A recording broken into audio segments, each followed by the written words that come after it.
name is Supriya Nair, and today I'll be presenting my third phase of neurofencing. And this study was done at the UW Medical Center core lab, the orthopedics lab. And today I'll share some of the preliminary findings of my research. So initially I started with backyard brains. For those who are new to neurofencing, we'll go through this quickly. And I started using backyard brains adreno kits and looking at warming up and how it affects athletic and fencing performance. And I did an IRB approved study in New York in 2023, and I did this using EMG, EKG, and EEG, and I looked at warming up, but I did this with multiple fencers. And for those of you who came last year, I demonstrated the Delsis Strigno system and EMG, and we saw muscle activation during a fencing lunge. But today I'll go over my newer findings in my phase 3 research, which involves the study of joints and ground reaction forces. And we're shifting towards biomechanical focus. So today we'll go over the part A, which will consist of the lower limb joints, so the hip, knee, and ankle. And so we'll go over the research questions, IRB approval, the lab and the types of setup I used, the data collection, the participants, and then we'll go through the processing pipeline for each fencer and some of the preliminary findings. So for part A, I mainly focused on the lower limb, and here's some of the questions that I'm hoping to answer. And I'm looking at ground reaction forces and seeing the impact and how much force do, say, saber, foil, and epee fencers produce, and whether it's different for each of the weapons, or does age have a factor, or gender has a factor, etc. Then, is it possible to establish a lunge cycle? Now, in biomechanics, there is a gait cycle, which I'll go over in a minute, but that gait cycle is, and there's also a running cycle. But I'm trying to establish a lunge cycle, and all this I'll go over in the next couple of slides. And I'm also hoping to look at atypical joint movements, like if you flex your knee over 90 degrees, coaches say that you should not flex your knee beyond your toe, and or if you roll your ankle like this. And for part B is still in progress, but I am looking to assess the impacts of tendons, as wrist tendonitis and other tendon issues of the hand and upper limb is very common in fencing, especially because because of the types of motions we do with our wrists. And I wanted to look at how does each of the different grips for every weapons, such as the epee, foil, and saber grips, and how they affect the various tendons of the hand. And I also use some tendon exercises to assess discomfort or pain in certain tendons. Okay, this does not need any explanation to you. You're all seasoned with this already. But fencing has 3 different weapons: foil, epee, and saber. And so I got about 50 fencers to come to the UW Medical Center. And this cute fellow right over here, his name is Jimmy. He was gifted to me by one of my older coaches, and I thank him very much because he took about 500 lunges. Like 50 different people did 10 lunges on this dummy target. So I thank him very much for putting up with that. And this was his first road trip. He'd never been outside my garage, so it was his first road trip to the UW Medical Center. For him to be part of the experiment. So we'll go through how the participants, how I recruited them, and the type of process I was using. And so we recruited fencers using this recruitment flyer here. And we had some inclusion and exclusion criteria. And the fencers would come in fencing attire if they could. And then they would sign the consent forms if they were minors, then the parents, and both the parents and the subject would sign the consent form. And then they would do 5 lunges and 5 advanced lunges towards the dummy target, Jimmy. And then we would stick all of these infrared markers here, which we'll get into a little bit later. on the person, and then we would have them do these 5 standard and 5 advanced lunges. And then they would do 2 target games on the Favero target board, and we would get their tendon discomfort before and after the game. Okay. All right, so now let's move on to the participants. How many and the types of people we recruited. So we ended up with 50 fencers, which I'm very happy. And before I move on, I want to thank all of the fencers in the Northwest. If you're watching this, I want to thank all of them because they devoted about 2 hours. Each person devoted about 2 hours of their time to drive to the UW Medical Center, and then let me stick all this stuff on them. And obviously, the study has no direct benefit to them besides their contribution to science. And so I thank them very, very, very much for giving their time. So I got about 50 fencers. There are about 28 female fencers and 22 male fencers. And thankfully we got a relatively almost even split between all the 3 weapons. So we got 13 epees, 13 saber fencers, 15 epee fencers, and about 22 foil fencers. And so about half of the study population are minors between the ages of 11 and 18. So that's about 25 people. And then we had a mix of people between 26 and their early 40s, and then other people between these other age ranges. And so the data collection lasted about 6 months, between January to June. And so I started with about 8 people in January, and so the data collection went through. I picked it up mainly in April and May because I wanted to get more subjects and get the analysis going before I come here. Right, so let's move on to the gait cycle. The most well-known thing in biomechanics is the gait cycle. And so this is walking, and so let's just move over here. So at 0%, your foot will be flat on the floor, right? And we walk in the frontal plane. So we walk forward and backwards like this. And so when we have our foot flat, we go through this set of motions to walk, 1 step. So we'll lift our foot up, and then we'll kick the heel off, and then we'll land the heel, and then we'll lift the toe. And here is where we achieve the most flexion of our knee. So flexion is when you bend your knee towards you, and extension is when you extend it out like this. So we're mostly on one leg when we walk, because majority of the time we're trying to extend our leg out, and then we land like this. So this is how the gait cycle is when we walk. Our gait is walking. And for running, we have peak knee flexion when our leg is up. Our leg is usually higher when we're running because we're trying to push ourselves forward when we run. And so this is the running cycle. And you see there's a flight phase here. This is when both feet are off the ground. And here's the established lunge cycle now. So the lunge cycle is we'll start off with both our feet in on-guard position on the floor, and then our toe will lift off and the heel will come off. So we'll end up in that position, and we have a peak knee flexion at this position here because we don't want to flex like this, because otherwise this is bad for our knee. And so when we finish, we're around this position or a little bit shorter or longer. And we're mainly on both our feet. We use, except when we're lifting our toe, and when between this toe coming off the floor and when the heel lands, we're on one foot, our left leg. And the remaining of the time, we are on both feet.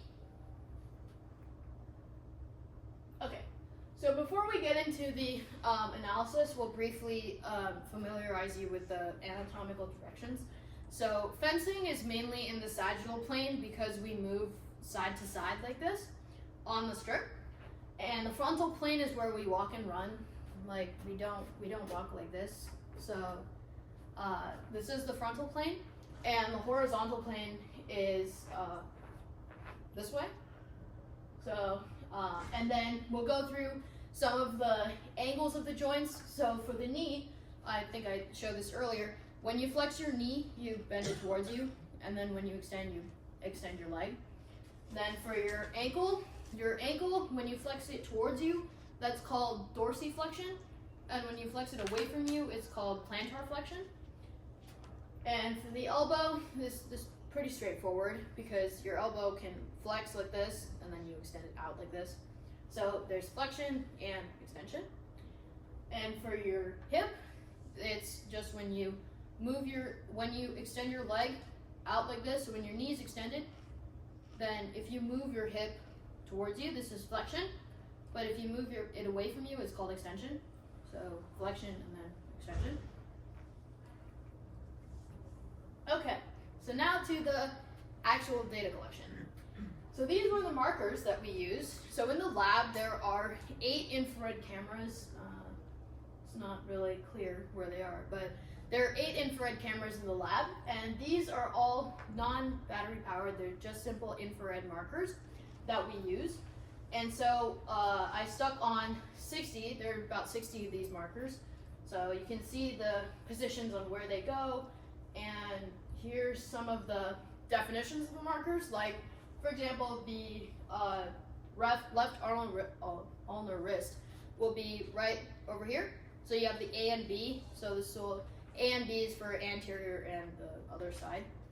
So A would be here, B would be here, and then you have one of the next to your on your knuckles here. Then you have some on your medial knee, for example, or your ankle. And so here's some of the more elaborate definitions of each of the markers. And you must be wondering, in this photo, these markers were not glowing, but in this photo, they are glowing. The reason is because when you take a picture of these markers with the flash on, because they're infrared markers, it does make you look like a Christmas tree. So we did make sure that all the participants at least get one photo with that. So at least they saved that. Okay, so during the data collection, we would first get the fencer all consented. So if the fencer was a minor, then the parent and themselves would sign a consent form agreeing that they can partake in the study. Then we'll set them up, or I'll set them up with the markers, and so I'll go ahead and stick all of the 60 markers with the double-sided tape on every single anatomical landmark, whether that be ankles or knees or hips. Then I'll have them do 2 static files. Now the static trials, which I'll play one here. So this is their static standing position. So the fencer will just stand in this position and try not to move. Thankfully, we got all the fencers. They could stay still for just a few seconds. But these static files are meant to be base configurations of where all the markers are on their body.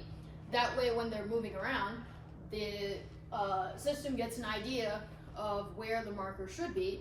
And so if it's missing or if it's covered and if it reappears again, then it's easy to track and relabel.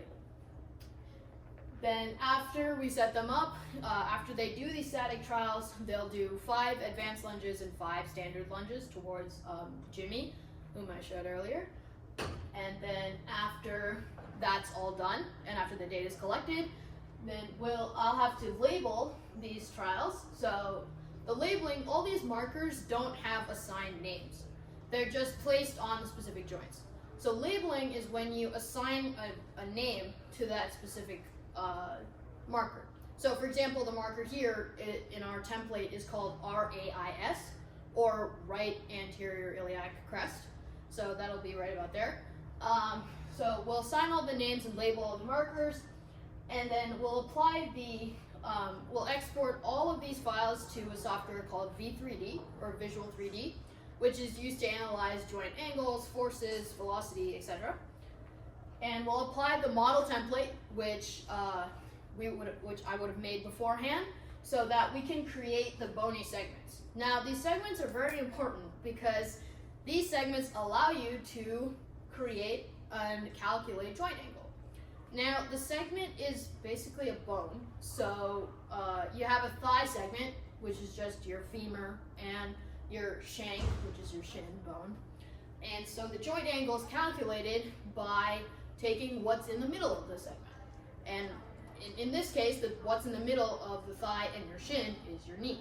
So whenever your shank is flexing or rotating around, then we can get the angle of the knee by putting your shank as the segment, and this is the reference segment. So when it's moving, your knee's moving, and that's how we calculate it.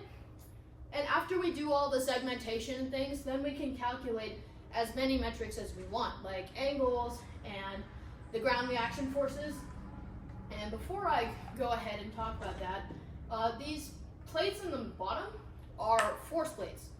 So we can, okay. Yeah. So these are the force plates down below here. And these force plates allow us to calculate very fine-grained ground reaction force data. So when the fencer, say, hits their heel on the first force plate, then I can get exactly the peak vertical force that they achieve when they, stamp their foot on the force plate. And before I move on, here's a very happy fencer. He's probably the happiest one out of all of them. When we put the markers on, and so here he is dancing around with all the markers. So this is the type of video data that we get. There's no facial data or any identifiable data. It's just the infrared markers. So you can see all of the markers there. Okay. So then, as I said earlier, they'll do 5 lunges and 5 advanced lunges towards the target. And then that's for part A, for the lower limb. And for part B, they would do wrist exercises, and then I would subjectively ask them for their tendon discomfort in a scale of none to medium. Then they would play 2 games on this Favero target board. It was a little bit challenging for the saberists because saberists don't use their point that often, but we got it. So thanks for all the saber fencers for adjusting to that. Okay. So what actually happens during a lunge, and what are the forces and what's going on? So here's a lunge from one of our saber fencers who partook in the study. And so what did we see? So what's actually happening?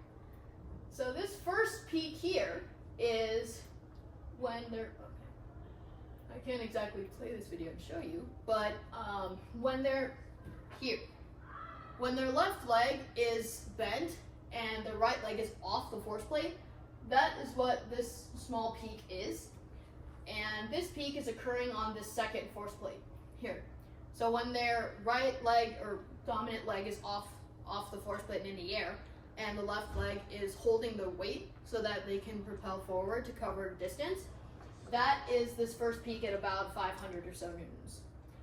Then this major peak is occurs on this first force plate when their dominant heel lands on it. So essentially there are 2 main peaks which are easily identifiable. This first one is when your left leg is holding the weight so that you can propel forward. And the second one is when you actually land, when your heel lands, and then afterwards you flex your knee to stop yourself from falling over. And that's why the force reduces back to about 1 times their body weight. So when I say that the person achieves, say, here 1900 newtons, what is 1900 newtons?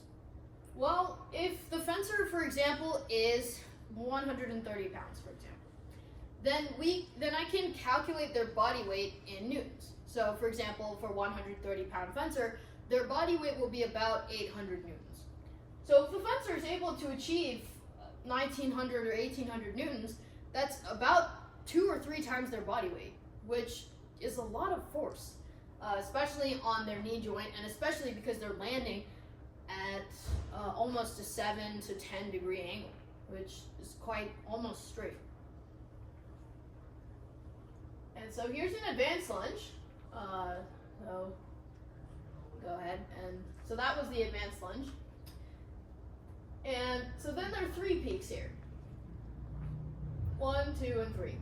Now, the coaches do play out this rhythm. Every time they say an advanced lunge, they'll say 1, 2, 3, or 1, 2, 3, because that corresponds to actual motion. That'll be your 1, 2, 3, right? So you can actually see that. So this first small peak here is when your front foot lands on the force plate. I think it's captured here slightly. So that's your first small peak here. Then your second one, similar to the previous, just the standard lunge image. This is when your back foot lands on the second force plate here. And the final peak is when, just like in the standard lunge, when your heel lands on the first force plate. And so, just like the coaches say 1, 2, 3, we can actually see how much force you generate every step you make. And it's actually very valuable biomechanically.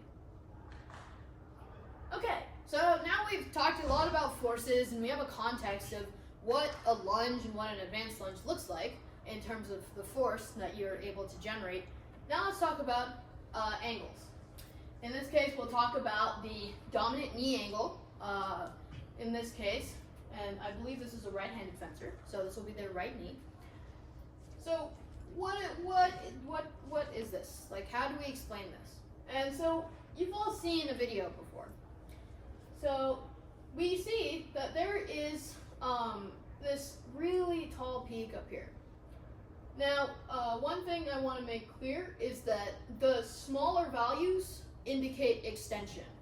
So at 7 degrees is when your knee is almost straight. And maybe it's easier to do it with this. So can you all see this properly? Yep. Cool. So your knee is it's never at 0. It's not perfectly straight. But 7 degrees would be almost straight. And about 60 degrees would be here. So the bigger numbers are for flexion, or when your knee is bent, and the smaller numbers are when your knee is straight. So here we see this really tall peak of knee flexion. And this is when you're bending your knees. So the lunge hasn't even happened yet. But you're bending your knees such that you can propel yourself forward, because you aren't going to cover much ground if you're standing straight like this. You need the momentum. And so that's what happens here when you come out into this position here. You can see that the knee is much more straight compared to up here. So this is that giant peak of extension where the angle goes to about 7 or 8 degrees, is when your knee is almost straight. Then up here you get that knee flexion after you land. So you can't finish your lunge like this. So when you flex like this, this is when that's what this whole area is at around 40 to 50, 47 to 50 degrees. And then this is the recovery part of the lunge. So the actual lunge finishes right about here. This part here is when the leg extends back again, so that you can recover to the final position. And then your ankle will, then the knee angle will go around back to where it was. So now that we have a contextual picture of the knee angle and the ground reaction forces for both lunge and an advanced lunge, what are we actually trying to find?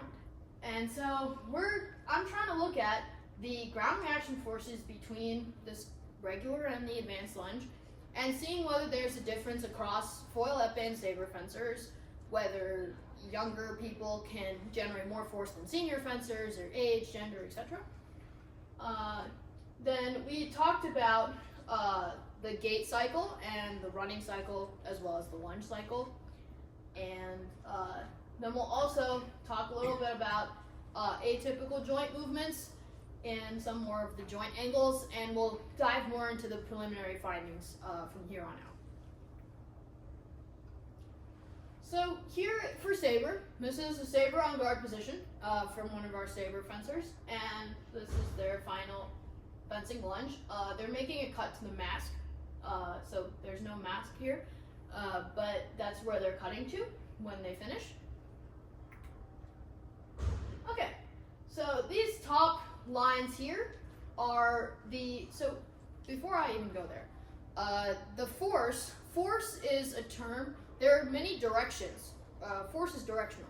So we have 3 axes, X, Y, and Z. So Z is up. So Z is your vertical force. The vertical force is how much force you're applying down. And so basically the force of gravity, that direction. And then the opposite would be your normal force. So how much force is exerted back, right?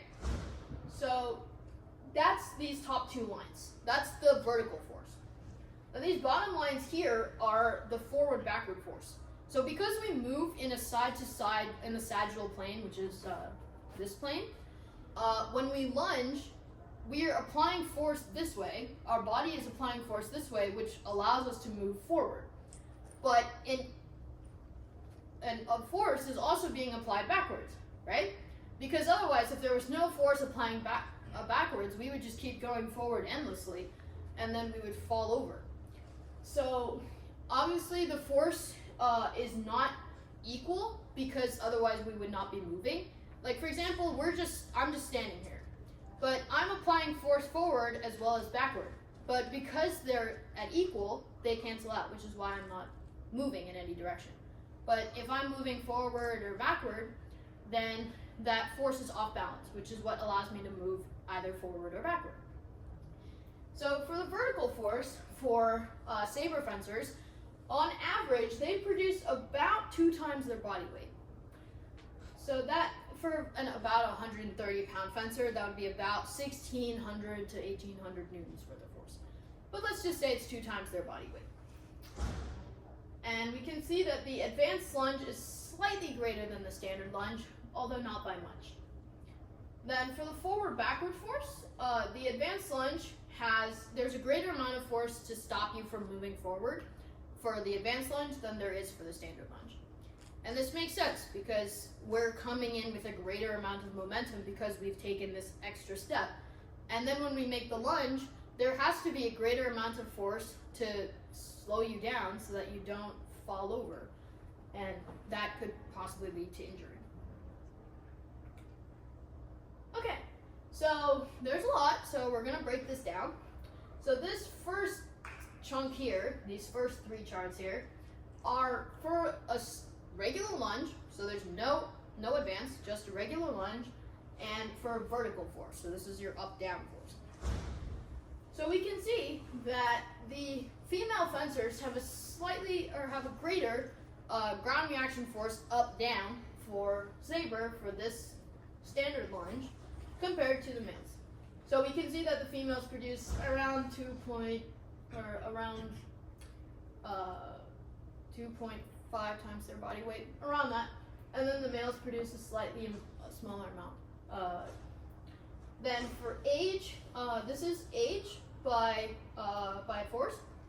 So we can kind of see that the younger people kind of produce more ground reaction force compared to the senior fencers.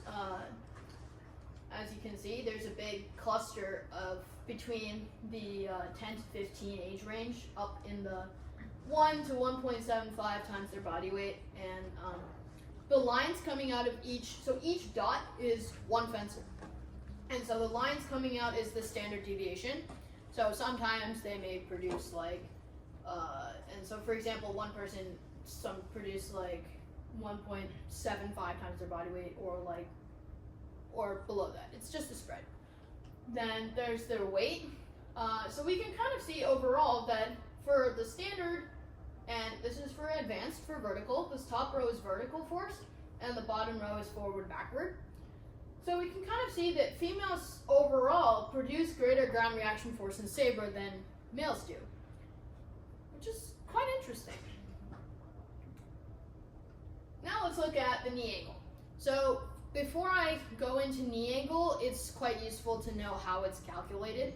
So we take the knee, so this is a knee, and how we calculate joint angle for the knee is you draw a line to where the thigh bone is. So the knee angle is in reference to the thigh.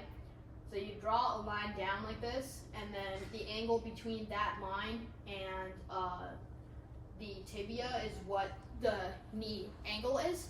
And so the smaller it gets, the more the knee is extended, and the larger it gets, the more it flexed. So on average, we can kind of see that they start at, or that there's this peak at around 7 to 10 degrees, which is when they're landing. So all of these charts are taken from the time that they land, from their heel lands, to when they stop moving. And the stopping point is determined by when their wrist stops moving forward. So we can see that there's a large amount of knee flexion as the knee angle goes from about 7 to 10 to about 50 or so degrees.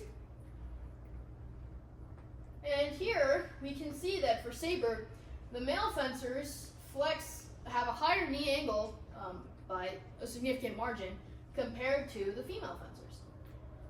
So for saber, we saw that the female fencers produce more ground reaction force, but they flex less. And so that, I have to still investigate on why this is so, but it is kind of concerning because obviously the architecture of the male and female knee is different, but it is concerning because obviously females have a wider pelvis than males do, so the bones have a sharper angle as to where the knee bones meet. And so when we're regularly standing, the Q angle for males, or the angle between this patellar tendon and this tendon up here, the quadriceps tendon, is about 12 degrees for males and about 17 degrees for females. So when you land in such an extended position with a greater amount of force than if you land bent like this, then there is a possibility that you put stress on, say, the ACL or other ligaments of the knee. But I'm still working on investigating and further analyzing this. So here's one of the foil fencers. So here's a foil on guard position in the motion capture, and here's their finishing position where they're hitting the target board in any position that the fencer chooses. So here's a similar chart. So these top two lines are the vertical force, or up down, and these bottom two are the forward backward, or the sagittal plane direction. And we can see that the foil fencers produce around 1.7 to 1.8 times their body weight worth of force. So if the fencer was, say, 130 pounds or 800 newtons, this would be about 800 to 1600 newtons. And we're seeing a similar story with the forward-backward force, as there's more force generated to try and stop you from moving forward as there is for the advanced lunge as there is for the standard lunge. And this is obvious because we're coming in with greater momentum. So because we're applying a greater force forward, there has to be a greater force backward. But it's less than our force forward because we keep going forward to complete the lunge and then hit the target. Okay, so here we're kind of seeing a different story than we saw for saber. So for saber, we saw that the females were producing much higher ground reaction forces. But here, we're kind of seeing that it's almost direction dependent. So for the vertical force, we can kind of see that it's relatively equal. For standard lunge, the males produce slightly higher ground reaction force, and for the advanced lunge, the females produce a slightly higher reaction force, but it's relatively the same. Then for the forward-backward force, for the advanced lunge, we can see a clear difference between the females and the males. And for the standard lunge, they're around the same, except females have a slightly more forward-backward force. For the younger fencers, for the standard, we can see this cluster around 0.8 to 1.2 times their body weight. And we can kind of see this cluster of around that for all the four for standard and advanced for both vertical and forward-backward force. Okay, so the knee angle. So we can see that the knee angle starts around 25 degrees, which is much less flexed compared to the saber that we saw, which was around like 7 to 10. Like it was peaking right about there. So, and then it achieves its peak flexion. The knee flexes to about 40 to 50 degrees. So here we can see that the females flex way more than the males do, and both the standard and the advanced lunge. And this is for the fencer's dominant knee. So no other joint is being taken into account, just the dominant knee of the fencer. And so this is kind of the opposite that we saw in saber. Okay, so finally moving on to epee fencers. So this is the epee starting position, and the epee lunge is here. Alright, so we can kind of see that the epee fencers are producing around 1.2 to 1 times their body weight. So if their body weight is 800 newtons or about 130 pounds, then they're producing about 800 to 900 newtons. And the forward-backward force is similar to that of what we saw in foil and saber. The numbers may not be the same, but the story is the same in that there's a greater amount of force being applied backwards in order for you to, because you're applying a greater force forward, there has to be a greater amount of force applied backward in order for you to not fall over. But just like I said earlier, that force has to be less than what you're applying forward because you're moving forward to complete the lunge. So far we've seen that saber fencers apply about 2 times their body weight worth of ground reaction force in the vertical direction. Foil fencers produce about 1.7 to 1.8 times their body weight in the vertical direction. And now epee fencers produce about 1.2 times their body weight in the vertical direction. So here we can see that the males produce more ground reaction force in the forward-backward direction, clearly, as we can see here. And in the vertical direction, they also produce slightly more ground reaction force than the females do. And for joint angle, we can see that it's a lot more smoother compared to foil and saber. And this, the epees actually start with a less flexed knee compared to the foilist, but it's not as straight as saber fencers as we've seen.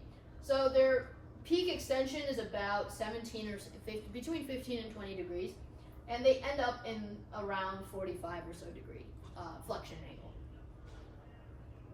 And so here's that same chart represented in a box plot type fashion. So we can see that the males flex their knee more slightly compared to females. So now I've given you like a foil epee saber type breakdown. But now we're going to compare across weapons. So we're going to look at all of the weapons and see what happens. So first we're going to look at knee angle for all of the fencers, for all 50 fencers. And we can see that the males flex more than the females do. And so the male's flexion angle is about 50 degrees and the female's flexion angle is about 35, 40 degree angle. We can see that for the younger fencers tend to flex a little bit more compared to the elder fencers. And this can be explained because the younger fencers do flex more, and the older fencers are more conscious about how much they flex, because I think they have a better understanding of, because they don't want to get injured, and as you get older, the joints deteriorate over time. So they have a better awareness as to, okay, I can only flex this much because if I go further, then, it hurts or it's not comfortable. Things like that. And for ground reaction forces for all the weapons, we can see that the females produce more ground reaction force. So the females produce more ground reaction force with a more extended knee, and the males produce less ground reaction force with a more flexed knee. So it is really strong ground reaction forces. I mean, we're talking about 2 or 3 times their body weight worth of force. But for example, the female knee is extended, not flexed. It's not flexed more than it's flexed less than the females are, or flexed less than the males are. So this could be concerning.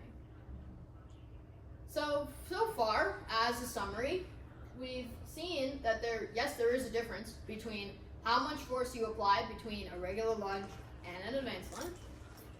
It is different for saber, epee, and foil. The sabers produce around 2 times their body weight worth of force. The epees produce around 1.2 times their body weight worth of force. And the foilists produce around 1.7 times their body weight. And yes, it is practical for us to create a lunge cycle because there's a series of movements that we do from the on guard position to accomplish a full lunge or an advanced lunge. Now, I'm still working on figuring out and looking at atypical joint movements. Now, atypical joint movements could be excessive knee flexion. So if somebody flexes their knee 100 degrees, then what's the consequence of doing that? Or if someone flexes their hip or leans forward like this, what is the consequence for their hip joint? Or if they land the flat foot, because the coaches sometimes advise for you not to land on your toes and not to land flat-footed, but some people do land flat-footed and some people do land on their toes. So what's the difference? And in running, there is a difference between when you land on your heel versus when you land flat versus when you land toe. That's when they're called forefoot, midfoot, and rear foot strikers. But that's another thing I'm working on. And another important thing is ankle rolling. A lot of fencers, so here's an ankle, or here's a foot. And so, I'm sorry, this ankle can't roll properly, but because the bones are fused. But if the ankle rolls like this, so yeah, so people can, okay, maybe it's not that difficult to see, but the ankle basically turns inward like this. So besides having to buy a new pair of shoes, it's bad for your ankle because over time when you keep doing this, you could possibly risk ankle injury, and rolling ankles is one reason why fencers wear ankle braces to stop themselves from rolling. So that's another thing that's very important. And so, is there a difference between weight and force? So ground reaction force, it is dependent, or the amount of force that you produce is dependent on your weight or your strength to weight ratio. Now the strength to weight ratio, it depends on your weight. So remember I was talking about 2 times their body weight or 1.7 times their body weight. So if a person is like, say 70 pounds, then if they produce like 1,600 newtons, that could be like 4 or 5 times their body weight. Versus if the person is say 130 or 200 pounds, then if they produce say 1,600 newtons, it could be like 1 time or 2 times their body weight. So it depends on your weight or your strength to weight ratio. Okay, so this part is currently in progress. I'm still looking at and analyzing how the various grips of the fencers, so I ask them what grip they use. And I subjectively, they do a series of 9 wrist exercises, like you can see here. And I get their tendon discomfort as either none, low, or medium. Specifically, I ask them if they have any pain in certain tendons. And these exercises are meant to stretch all the tendons of the wrist. And I'm still working on how and seeing how all these different grips and the various tendon mechanics have effects. Okay. Alright. So I know there was a lot of data, a lot of numbers, but if I wanted to make you all walk away with one thing, it's that joints don't have to be a mystery. They can be understood. And so using biomechanics, you can get a clearer understanding of what your joints are doing and the types of angles and forces that are being applied on your joints. So the main message is take care of your joints because it's better to be fully functional and fencing and happy rather than sitting and waiting on rehab for, say, an ankle roll injury or a knee injury or something like that. And biomechanics can give us a much better understanding of how our joints function, and it can uncover certain joint movements that are atypical and affect our joints, and then we can correct fencing technique and or just tell fencers not to do that. So, all right. So now that I've covered the main content part of the presentation, I can now open up the floor for questions. So if anybody has any questions of any kind, I will be welcome to answer them.